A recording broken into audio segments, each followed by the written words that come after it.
Halo semuanya, aku Clara, dan inilah kisahku belajar mengatakan tidak pada orang lain. Aku adalah murid yang pekerja keras dan teman-teman sekelasku tahu ini. Mereka sering meminta bantuanku. Aku tidak keberatan dengan itu, karena sebenarnya aku pun senang bisa membantu. Kadang mereka menyontek PR-ku atau meminta bantuanku saat ulangan.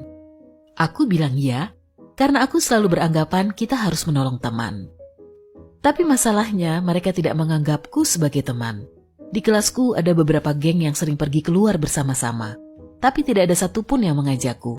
Bahkan saat ada pesta besar, mereka biasanya lupa mengundangku. Ini membuatku tidak nyaman. Di sekolah, setidaknya setengah teman sekelasku akan selalu mencari cara untuk minta bantuanku setiap hari.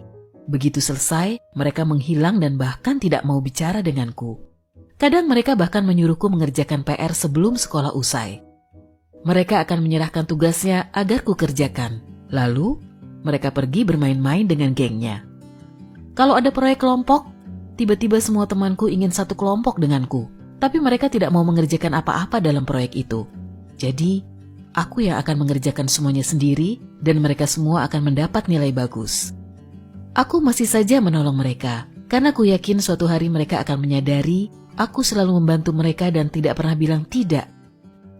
Tapi itu tidak pernah terjadi. Yang terjadi justru sebaliknya. Teman-temanku semakin jarang memperhatikan atau bicara denganku. Sampai-sampai aku merasa aku ini tidak terlihat. Mungkin kalau ku jelaskan sudut pandangku, mereka akan mengerti. Jadi, saat Jack, murid laki-laki terpopuler di kelas, memintaku mengerjakan PR-nya, aku bilang, "Hey Jack, mungkin lebih baik kamu coba mengerjakannya sendiri, karena hari ini aku sibuk." Kukira usahaku akan berhasil. Tapi dia mulai memaksaku untuk mengerjakannya. Dan bilang, "Ayolah Clara, jangan begitu, kita teman kan?" Aku ingin bilang tidak, tapi akhirnya ku kerjakan PR-nya. Ku kerjakan juga PR teman-temanku yang lain. Aku ingin sekali bersikap tegas pada mereka, tapi mana bisa aku berdebat. Mereka sangat pandai bicara dan percaya diri, sedangkan aku tidak. Aku tidak bisa mengatakan ini pada guruku. Nanti aku akan dianggap tukang adu. Jadi, ya aku terus mengerjakan tugas-tugas mereka. Suatu hari, ada tugas kelompok yang harus dikerjakan berpasangan. Tentu saja, Jack mengangkat tangannya paling awal agar dipasangkan denganku. Lagi-lagi aku tidak bisa bilang tidak. Mungkin Jack mengira aku akan mengerjakan semuanya sendiri. Dia bahkan tidak mau repot-repot membahas tugas itu denganku. Kali ini aku benar-benar tidak mau mengerjakannya 100% sendiri. Ada tugas lain yang perlu ku kerjakan. Dan tugas ini kan seharusnya dikerjakan berdua. Aku SMS saja si Jack. Ya, ini lebih mudah dilakukan daripada berbicara langsung. Ku jelaskan dia harus mengerjakan 50%-nya karena aku tidak bisa mengerjakan sendirian. Dia membalas, "Baik, aku pun lega." Akhirnya. Tapi semua itu bohong.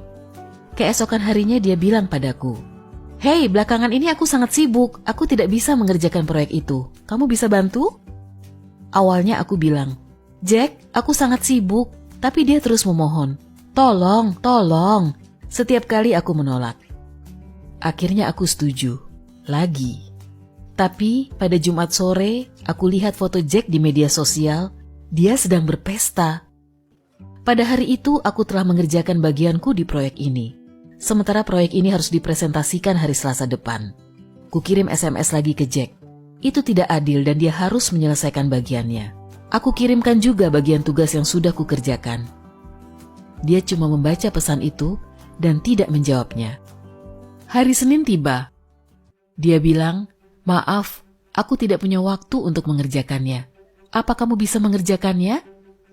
Sebenarnya aku ingin berkata iya, tapi aku tetap pada pendirianku.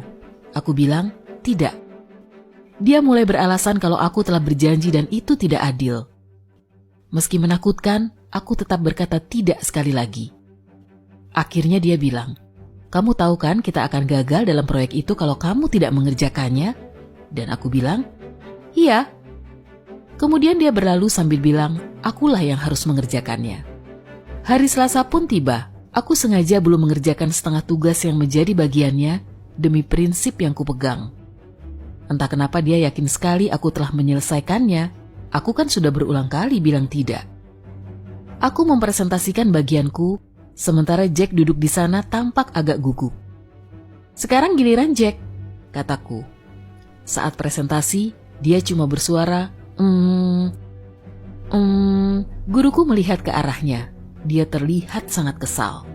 Dan beberapa kawan sekelasku yang tidak menyukai Jack mulai cekikikan. Kami mendapat nilai buruk, tidak masalah, karena akhirnya aku bisa membela diri dan belajar berkata tidak. Jack sangat marah padaku, tapi beberapa temanku menghampiriku dan salut padaku. Mereka tahu aku sengaja melakukannya. Ternyata, banyak temanku yang tidak menyukai Jack. Dia sangat suka memaksa dan mementingkan diri sendiri. Setelah kejadian itu, aku lebih mudah mengatakan tidak pada orang lain. Aku masih menolong mereka yang menghargai bantuanku, tapi tidak untuk mereka yang memperlakukanku tanpa hormat.